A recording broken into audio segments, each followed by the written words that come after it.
బాలు అయితే మీనా కోసం తెచ్చిన హల్వా మొత్తం మనోజ్, రోహిణి ఇద్దరైతే తినేస్తారనమాట.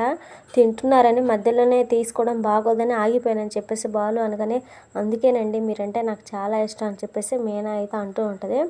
హల్వా మొత్తం తినేసిన మనోజ్ అయితే, ఇవాళ నాకు నేనేంటో కొత్తగా కనిపిస్తున్నానని చెప్పేసి రోహిణి చేతి మీద అయితే ముద్దు పడతాడనమాట. ఇక అప్పుడే ప్రభావతి విజిల్ సౌండ్ అయితే వస్తుంది. ఇక ఆ సౌండ్తో రొమాంటిక్ మూడ్ మొత్తం పోయింది చి అని చెప్పేసి ఇక మనోజ్ అయితే చిరాకు పడుతూ ఉంటాడనమాట. ఇక ప్రభావతి అయితే వచ్చేసి మనోజ్ డోర్ కొడుతూ ఉంటుంది అనమాట. బిర్యానీ అరగలేదురా, కడుపులో నొప్పిగా ఉంది, ఏదైనా టాబ్లెట్ ఉంటే ఇవ్వు అని చెప్పేసి మనోజ్ని అయితే అడుగుతూ ఉంటుంది అనమాట. తిన్నదే అరక్క తిప్పలు పడే అవసరం నాకు ఎప్పుడూ రాలేదని చెప్పేసి మనోజ్ అయితే అంటూ ఉంటాడు. ఇక బాలు అయితే హల్వా లేకపోతే ఏంటి, హల్వా కంటే ప్రియమైన నువ్వు ఉన్నావుగా అని చెప్పేసి ఇక మీనాకైతే ముద్దు పెట్టబోతూ ఉండగానే ఇక అప్పుడే హాల్లోకి ప్రభావతి అయితే వస్తుంది అనమాట. ఇక బాలు అయితే కంగారుగా ఉండగానే ఇక మీనా అయితే దూరం జరుగుతూ ఉంటుంది. తిన్నదరక ఇబ్బందులు పడుతూ ఇక హాల్లో అటు ఇటు తిరుగుతూ ఉంటుంది అనమాట ప్రభావతి. ఏమైందని చెప్పేసి బాలు మీనాను అయితే అడుగుతూ ఉంటారనమాట. వేడినీళ్ళలో కొంచెం జీలకర్ర వేసి ఇవ్వు అని చెప్పేసి ఇంక మీనాకైతే ఆర్డర్ వేస్తూ ఉంటుంది అనమాట ప్రభావతి. ఇక బాలు అయితే జీలకర్ర పట్టే సందు కడుపులో ఉంటే ఇంకో లెగ్ పీస్ లాగించడానిక, అయినా అర్ధరాత్రి పూట బిర్యానీలు తినటం ఏంటి చండాలంగా, హాస్పిటల్కి ఏమైనా తీసుకెళ్ళమంటావా అని చెప్పేసి బాలు అయితే అడుగుతాడనమాట. నువ్వు పెడుతున్నావు కదా గడ్డి, ఇంక జాలి హాస్పిటల్కి ఏం అవసరం లేదని చెప్పేసి ప్రభావతి అయితే అంటదనమాట. ఇక తర్వాత రోజు ఉదయం కూడా ఇక అరగలేదని ప్రభావతి అయ్యో అమ్మో అని చెప్పేసి ఆపసోపాలు పడుతూ ఉంటుంది అనమాట. ఇక అప్పుడే కామాక్షి అయితే వచ్చి ఇక ప్రభావతి వీపు మీద ఒక్కటైతే గుద్దుతుంది అనమాట. ఇంకా ఆ దెబ్బకు ప్రభావతి అయితే అమ్మ అని చెప్పేసి గట్టిగా అరుస్తుంది. ఇక ఆ సీన్ చూసి అందరూ అయితే ఒకసారిగా షాక్ అయిపోతారు. మా అమ్మ ఎంత గంప అయితే మాత్రం తన మీద అంతగా ప్రతీకారం తీర్చుకోవాలి అత్త అని చెప్పేసి బాలు అవుతాను. కానీ రే, ఇది ప్రతీకారంతో గుద్దిన పిడిగుద్దు కాదురా, గ్యాస్ ట్రబుల్కి ప్రకృతి వైద్యం ఇలాగే చేస్తారని చెప్పేసి కామాక్షి అయితే అంటూ ఉంటుందన్నమాట.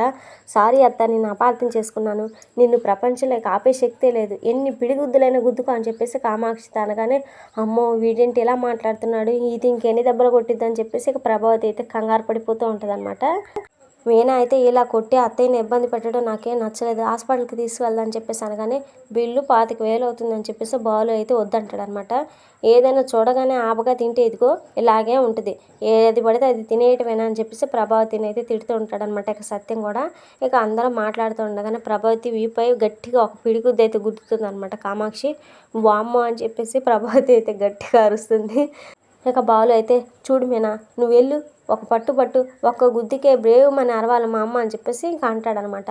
చూస్తూ అత్తయ్యని ఎలా కొట్టగలనండి అని చెప్పేసి మీనా అయితే అంటూ ఉంటుంది.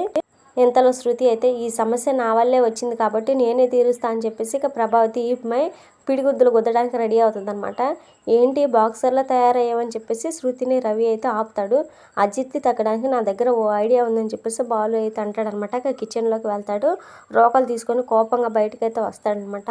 బాలు తనని ఎక్కడ కొడతాడని చెప్పేసి ప్రభావతి అయితే భయపడుతూ కేకలు వేస్తూ పరిగెత్తుతూ ఉంటుంది అనమాట. ఇక ఎంతలోనే గ్యాస్ సమస్య కూడా పోతుంది, నాకు నయం అయిపోయిందని సంబారపడిపోతూ ఉంటుంది అనమాట ప్రభావతి.